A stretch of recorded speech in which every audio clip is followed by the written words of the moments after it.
రాష్ట్రంలోని గ్రామ పంచాయతీలు, మండల పరిషత్లు, జిల్లా పరిషత్ల అభివృద్ధికి కేంద్ర ప్రభుత్వం భారీగా నిధులు ఇచ్చింది. 16వ ఆర్థిక సంఘం కింద 16,627 కోట్ల రూపాయల నిధులను కేటాయించింది. 2026-27 నుంచి 2030-31 వరకు 5 ఏళ్ల కాలంలో ఈ నిధులను విడతల వారీగా విడుదల చేయనుంది. మొత్తం కేటాయింపులో 13,302 కోట్లు బేసిక్ గ్రాంట్లుగా, 3,325 కోట్లు పర్ఫార్మెన్స్ గ్రాంట్లుగా అందనున్నాయి. గత 15వ ఆర్థిక సంఘం కింద రాష్ట్రానికి లభించిన నిధులతో పోలిస్తే దాదాపు 3,800 కోట్ల రూపాయలకు పైగా అదనంగా కేటాయించారు.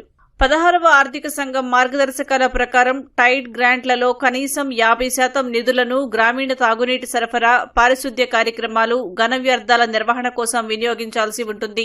అన్టైడ్ నిధుల్లో రోడ్ల పనులకు గరిష్టంగా 10% మాత్రమే ఖర్చు చేయాలని స్పష్టం చేసింది.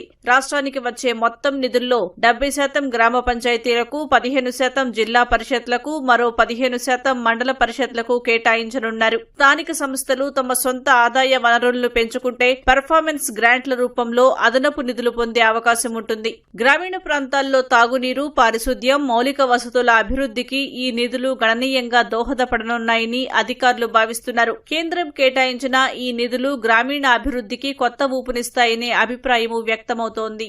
ప్రభుత్వం మంచి ప్రభుత్వం ఇది.